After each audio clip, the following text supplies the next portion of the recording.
Hello, everyone. My name's Alex Olley. I'm the CRO and co-founder of ReachDesk, and this is another episode of The Antidote. So, this week I was joined by another good friend of mine, Morgan J Ingram. Morgan's the CEO of AMP. They're a go-to-market production company that helps businesses drive sales through account-based content. So, rather than using traditional marketing, they create engaging video content and events tailored towards your key accounts. So, pretty fascinating stuff, something totally new and fresh. And I've loved seeing Morgan build this business over the past couple of years. We go into some things you can do to like amplify what you're doing, which is obviously a core pillar of what AMP's doing. The journey that Morgan's been on and how hard it's been. No spoilers here, but it gets a little bit emotional, but in a good way. And just some insights as like how you can break through the noise. What are the things you can be doing now that are different from the traditional go-to-market motion? This one, I think, is going to be a Hall of Famer, I reckon. Let's see. Hope you enjoy.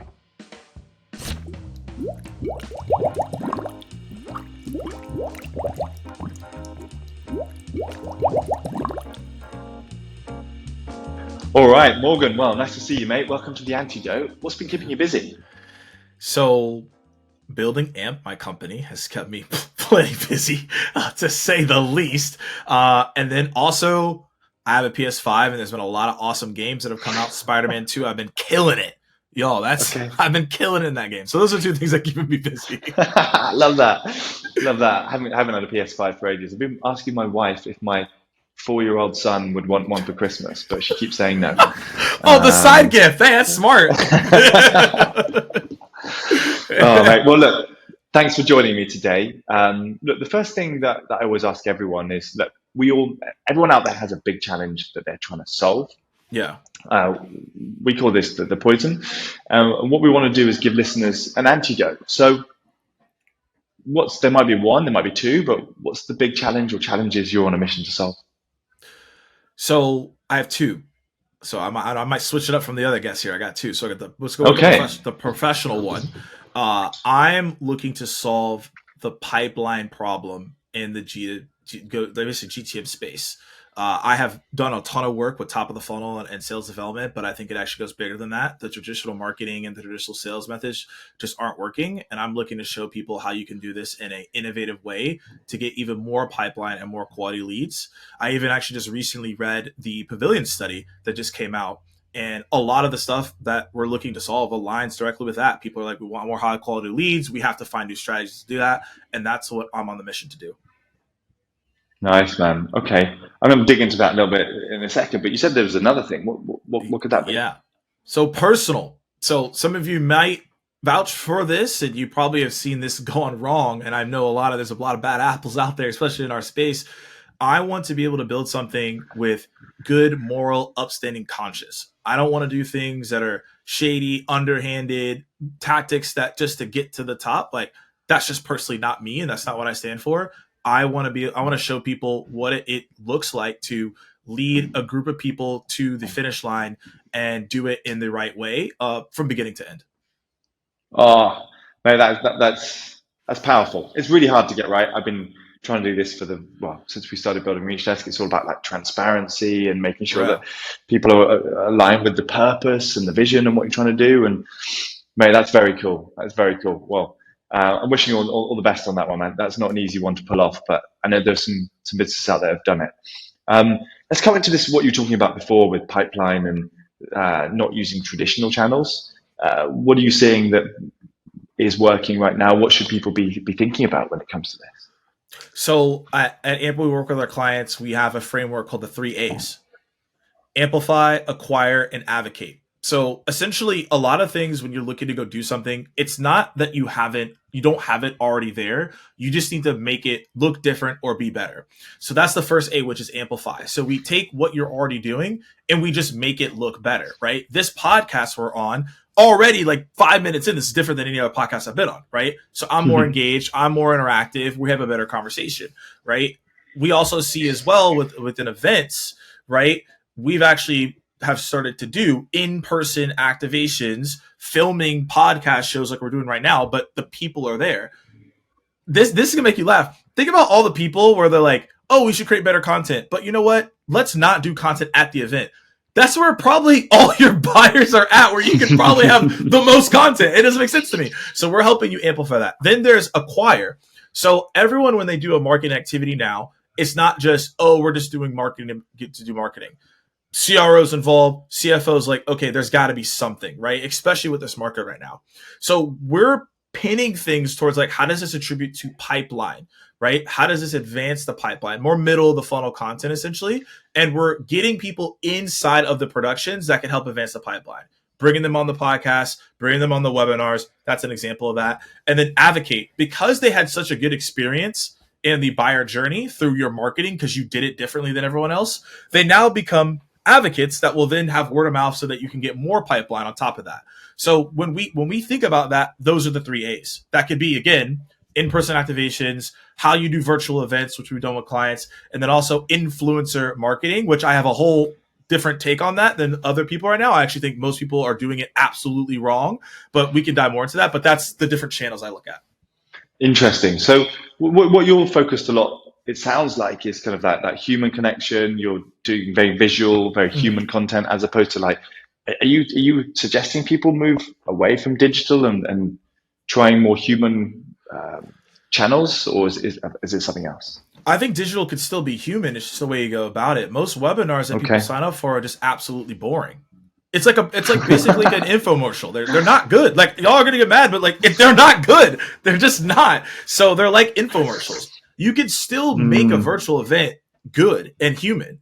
The problem is that most webinars are, hi, can you introduce yourself? Here are 5 slides we're going to go through. And then can you check out our product at the end? That just doesn't work. It just doesn't.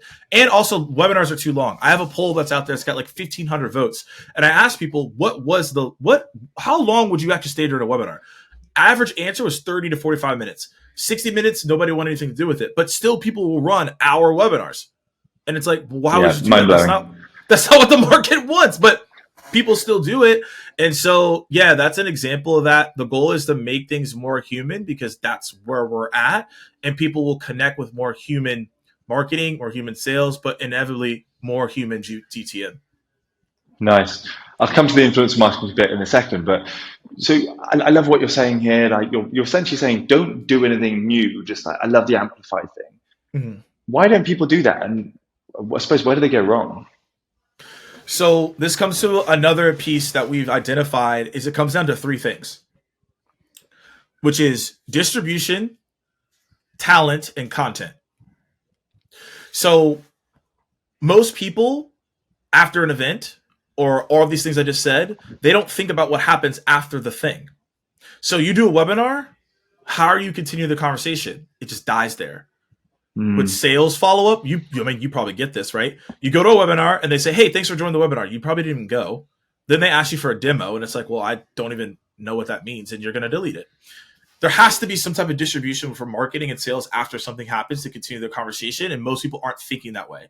They're only thinking about their job as in, I did this event, it's over, I'm going to the next thing, right? Then it's talent. And talent is twofold: talent inside the organization itself, and then talent on who you're actually bringing into said activity or event. So most marketers are product marketers in B2B. That's how they grew up. This is how they learned. Most marketers aren't creatives or content creators. So you're not thinking about, how do I go beyond what I'm doing? And most people don't have a production or media background. So they're not like, how do I get attention from a media or awareness standpoint? So most people are just living in this world of product marketing, which has this one playbook, when the marketing playbook is now gone beyond that. It's, how do you understand media, content creation, creative? How can it be out of the box? It requires more of a thought process, because you have to get people's attention differently. So that's where the talent comes into play. And then talent is influencer marketing, which we'll talk about. Like, how do you add influencers or subject matter experts, which I like to call them more, into your actual messaging? And then the content. When people think about content, unfortunately, most people that are marketers have never spoken to their buyers. So how can you market or create content for someone you've never spoken to? I mean, it's real. People are like, okay, yeah, I'm a marketing to salespeople, but I've never spoken to any of their customers. So anything that you're saying is actually not that relevant, because you've never talked to that person, which is why, how we even got connected. The SDR Chronicles back in 2016, 2017 was successful because I was an SDR. So like, I knew what I was talking about. But the problem is most marketers, they just have never spoken to their customers. They don't know what they actually do day to day. So yeah, everything, their topics aren't going to land because they haven't had that conversation. So DTC is what we call it, distribution, talent, content. That's where most people falter, and they falter typically on all three. Most importantly, distribution, which is the biggest gap. Mate, I love that. So I've tried this in the past. I think we're good at this at Reach Desk. We listen to like on calls. We do speak to our customers when we sell to ourselves in many ways. Yeah. How do you get marketing teams to speak to the customer, actually get what they need to be able to turn it into really good marketing? So the thing is, you can, again, goes back to one of the A's, amplify. Okay, you're probably running webinars right now. I've found this probably should be true to you as well. Like, I find it's very difficult for people to do new things. Hey, I want you to go do something crazy. Like, I've tried to pitch that to people, and it just doesn't work, right? I learned that in the beginning of starting this. I was like, hey guys, we're gonna do this show. People like, they just weren't ready for it. But if I'm just like, hey, look, you already are running a webinar, I'm going to show you how to do it differently. It's way easier to tell people that. So from a marketing perspective, okay, just get more of your customers and potential clients on the webinars and listen to them. You're already going to market these webinars. You already have to listen to them. You should be listening to them to provide feedback to your sales team anyways. So the easiest way for them to talk to customers is get them more on the webinars that you're already watching. Right. And then I would also have some customer roundtables as well. This is something that I'm actively doing right now at the company. Like, we actually have the conversation today.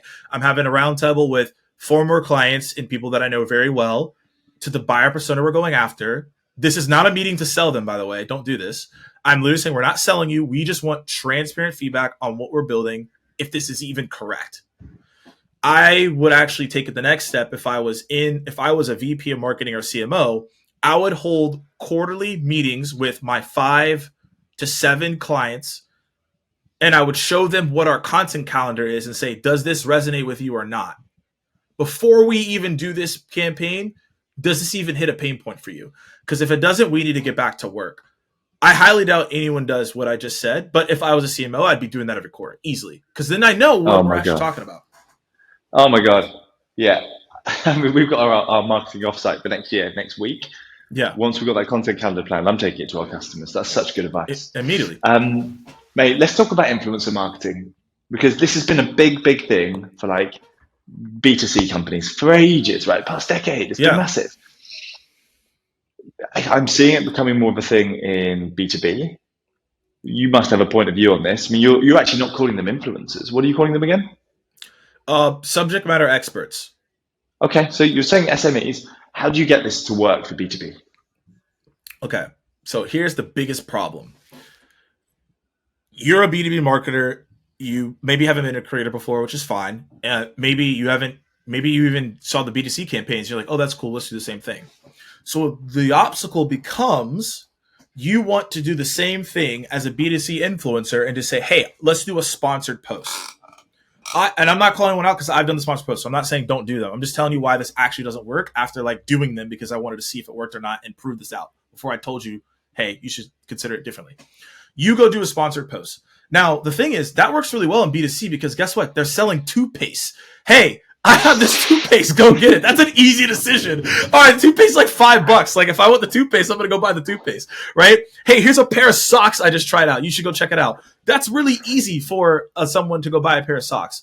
But to assume that someone is going to like do one post and you're going to get like X amount of deals and your sales cycle is like 6 months, 4 months, how are you going to expect one post to do that? And I've realized the expectations towards what people are doing, that doesn't work. B2B is not transactional unless you sell something transactional, but that's few and far between. From the influencers that I've seen do these things, that doesn't work that way. So what should you be thinking about in order for this to work? And I have use cases of this because I've been doing this. So this isn't something I'm just saying randomly. Like, I've been working with people, and this is where we're moving towards, is a subject matter expert integrator. And the reason I say integrator is because in order for someone truly to be successful, that's an outside influence, they actually have to be working with the organization in line with product or whatever that may be. just doing a sponsored post, that's great for awareness and you could go do those things, but you have to have someone who's actually integrated in that business to see those results. And I think that that's the way it works, because if you think about it, a B2B influencer has to have some type of credibility or some type of expertise versus the B2C influencer. Now, I'm not hating on the B2C influencer. I'm just saying if you're on TikTok and you're just funny, then like you're an influencer, right? But you can't just be funny and on B2B. You gotta have something of credibility to speak on. Otherwise, an organization is not going to work with you, and you're not going to actually be able to influence something. So that's the way I think about the influencer marketing piece. You actually have to be more selective on who you work with, and you have to work with them on a more personal level and partnership, and it has to be integrated into what you're doing. They should know what's happening at your org, not just like, hey, we're going to have this person post just because. And I think a lot of people are missing the mark on that, and they're not thinking about how does this actually tie to the business goals and how can this person help us, because they actually could do more than just creating content.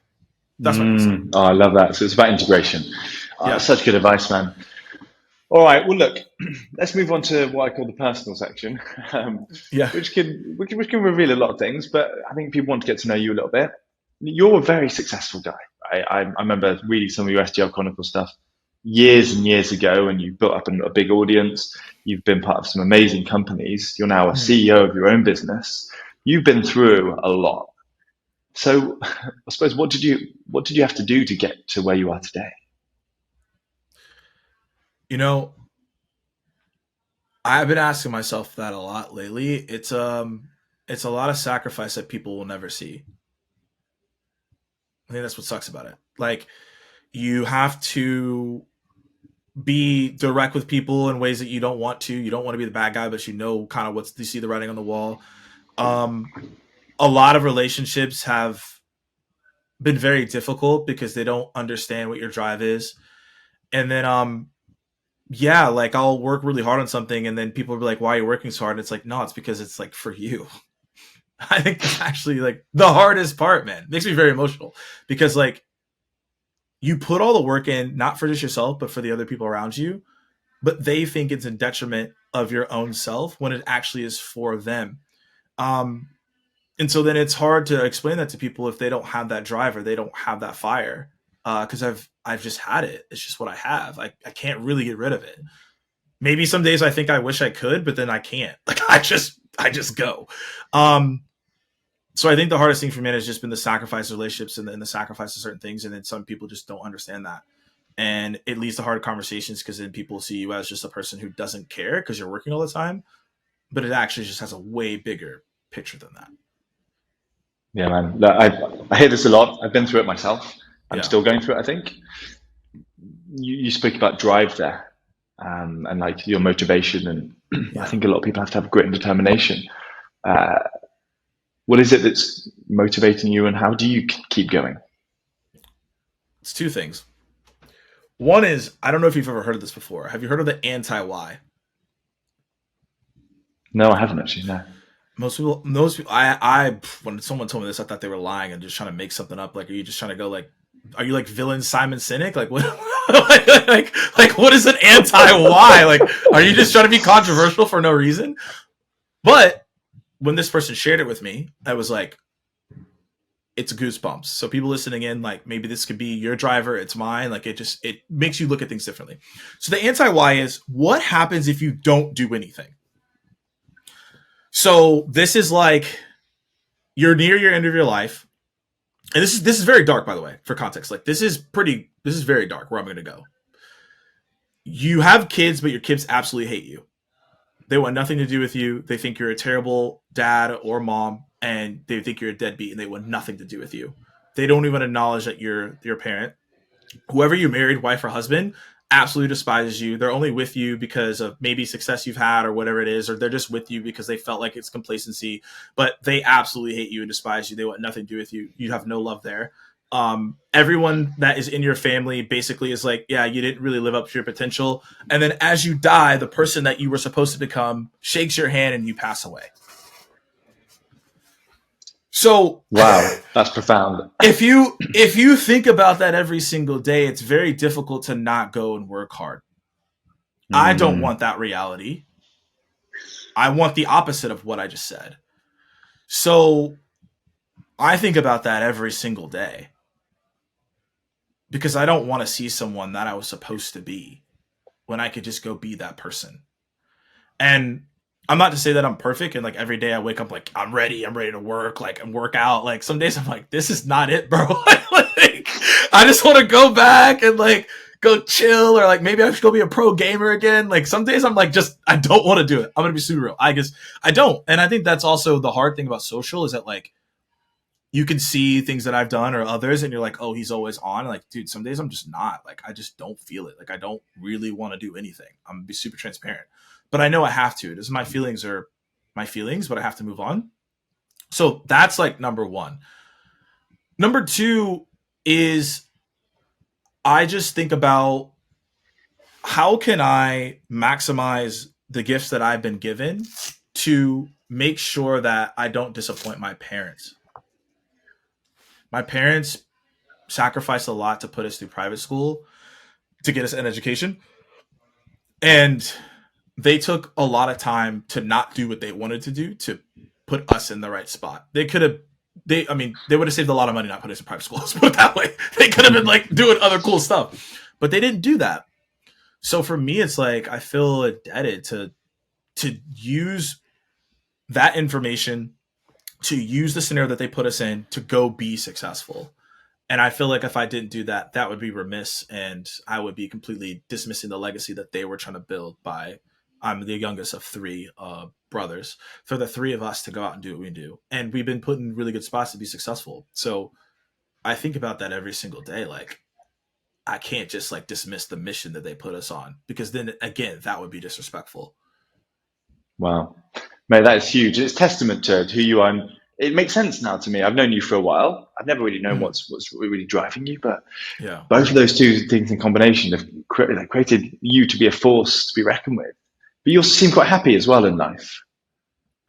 Yeah. So I'll tell you this, man. Like, have you ever been to India? I have. My favorite country in the world. Okay. Which part did you go to?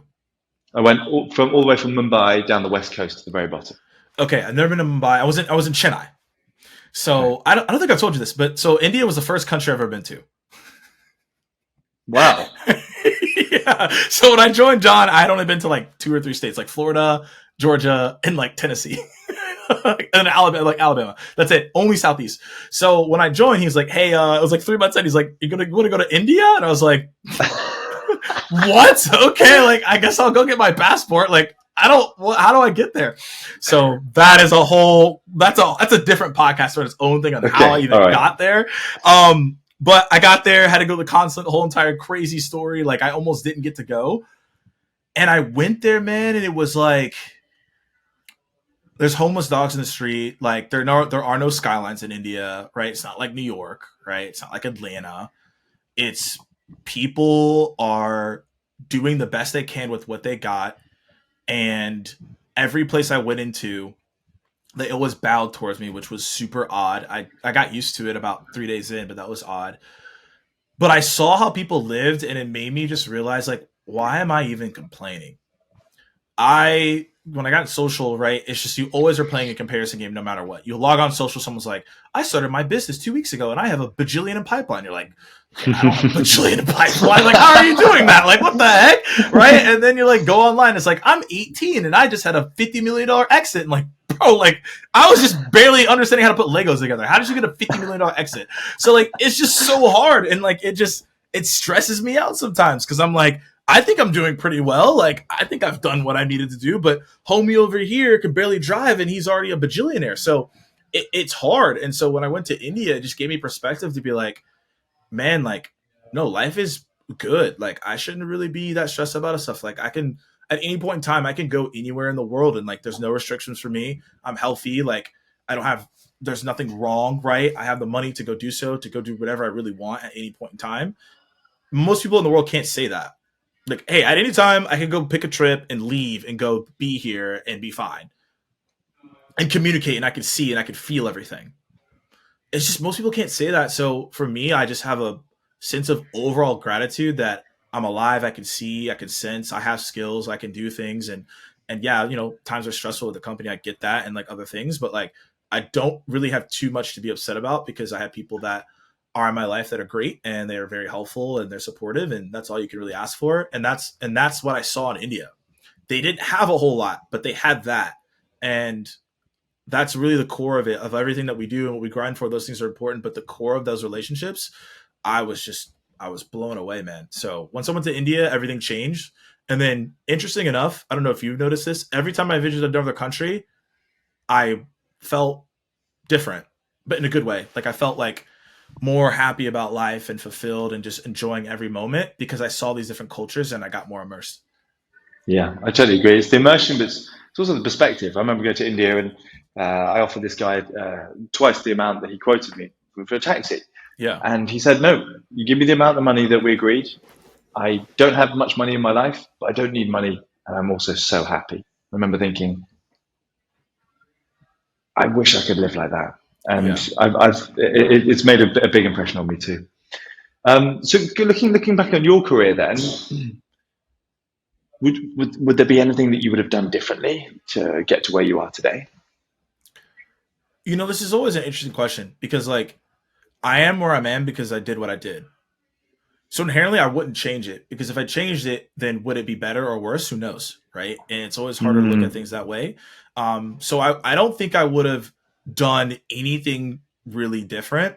I think the only thing, if I had to answer the question, you're like, Morgan, you have to answer this and you have to give something. I would have invested more time into understanding YouTube during the SDR Chronicles era, because there was a lot of things I could have done more with that across the board. But again, I was doing LinkedIn content and YouTube, and I also was still an SDR, right? I was doing the role. It wasn't like I was just like hanging out. I would have just doubled down, tripled down into that even more. I think I just would have gone a lot harder, and I probably would have taken the money I was getting from a sales development rep perspective, and I would have paid someone to like help me get better at YouTube. Because at that point in time, I didn't believe in paying people for information. I thought that was dumb. I was like, why would I pay you? Like, I'll just figure it out. Because that's always how I've been. I'll just be like, I'll go watch it for free and I'll figure it out. My attitude is different on that. I'll spend a lot of money on just help. Because I just want to get the person who knows it, give me the information, I'll go do it. But earlier in my career, I didn't believe in that. I was like, I'll just go watch a video and figure it out. And that would have saved me time. Probably at the end of the day, I would have done that. Time. Interesting. Great, man. Well, look, we're coming towards the end. We'll finish with the quick fire, and then I'll ask you for a bit of advice you might want to give to others. So let's go through the quick fire if you're ready. Let's go. Okay. All right. So I ask the same questions each time. The first one, Morgan, if you could have a drink with anyone in the world, either dead or alive, who would it be? This is so simple. Kobe Bryant, easily. Okay. Like, I mean, you kind of see it, mom mentality. I have the shoe behind me. Like, it's just everything he stands for is what I aim to live through. Like, at the end of the day, if someone interacts with me, I want them to be like, wow, okay, that's just living, breathing embodiment of mom mentality through and through. And it's just really sad that he left early, because I just think that he was just starting to really impact the world based on his mind that people just didn't really get to see. I've watched all the interviews and listened to him. Such a different perspective than just a basketball player. So that's what I pick. What a legend. Such a good answer. Let's bring it back into go-to-market then. What's the dumbest thing you think go-to-market professionals are doing right now? What are the big mistakes that they're doing, dumbest things, and what should they do differently? Yo, and could I be biased because we offer the service? Sure, but this actually is the dumbest thing. Please stop buying booths for 50 to 70 grand, sending reps there and not giving them a game plan, and they're twiddling their thumbs. This is the dumbest thing I've ever seen in my entire life. I've been to 14 events this year, and 90% of the booths are the same. I really wish I might actually start doing this. Then people might be mad. I don't really care. I'm going to start filming. I'm going to have my iPhone out. I'm going to film the booth, and I'm going to send it to the CEO and say, hey, what are you doing? Like, your team is literally just sitting here twiddling their thumbs on their phone. You paid 60 grand for this booth. You have no activation, no creativity. You don't look different than all the others booths. Products are continuously coming out on the market. What are you doing, right, to be different? I just don't understand this. If you think about it, if you run 6 events, you pay, let's say, minimum 40 grand. That's like, and also that's just the booth. That's not considering travel, lodging, etc. You're paying $500,600,000 on events, and your reps are just sitting there doing nothing. You have no creativity. You have no traffic. This is the dumbest investment in the entire world. And if someone wants to refute me, I'm happy to have this conversation. But if we did an event on it, it would not look good for you. I'm totally with you on this one, man. It still blows my mind. Yeah. But how can we fix it? How do we fix it, right? So I think it's like 3 things. So one is you need to have a game plan. Your mindset should be, how can we be the main event at the event? If you don't have that mindset as a GTM team, you shouldn't even be going. What's the point of paying 40, 50 grand if you're not going to be the main booth at the event where people are like, that was the booth I went to and it was great? I don't see the purpose. So it's a checkbox for people. So number 2 is, think about how can we engage our audience in a unique way. You don't need to do like a whole podcast in-person show like I did, but you can do other things to engage your audience. There's probably something unique you could do in creative, right? And 3, give your reps a game plan. So me, and shout out to my guy Jim, when we were at Terminus, we scheduled 50 meetings each. So we had 100 meetings in total. We scheduled 50 meetings each at one event. This is like not that difficult to do if you actually give your reps a game plan. We came in, actually, I love this. We came in, we had like a, you know how like in the Wild Westerns, they have like the wanted list and they have the people's photos? Yeah. So we were a little psychotic, we were in sales, but we would print out these Wild Western wanted, and we put like, okay, here's the target contact, here's their face, it'd be like the company name, and then be like, and be like what their role was. And it was in these Western wanted photos. So we had like a book bag of all these photos. So we'd go we'd go to the expo and be like, all right, where's so-and-so? And we like go find them. And they were like, how do you know who I am? I was like, don't worry about it. But we were hunting people down, and like, that's what you have to do. You got to be proactive. You're not going to just sit there in the booth and get that. We were actually rarely at the booth, and we were pushing people towards our booth to be like, hey, you want to know more? Yeah, go to the booth. It's over there. Like, we were hunting people down. And you have to be proactive at these events. You can't just sit down and just be like, I think people are just going to come. So, yeah, that's I got a whole rant on that, but that's my take. Oh, man. I'm going to steal that, the 1-to-1. It's fun. That's genius. It's genius. Absolute genius. Oh, mate, that's just golden. That's brilliant. What company are you watching right now that you think could be a future game changer? Okay, so it's this one, and I think it's just because I'm in the creator world right now, and I've been diving into this, and I think that as long as this platform doesn't get banned, they should be good, but I think the way they're going about it is interesting. This company is called Ubiquitous. And what they do is they help you unlock influencer marketing, and they've been hyper-focused on TikTok. However, they have been starting to take that and go into like YouTube Shorts, short form content, etc.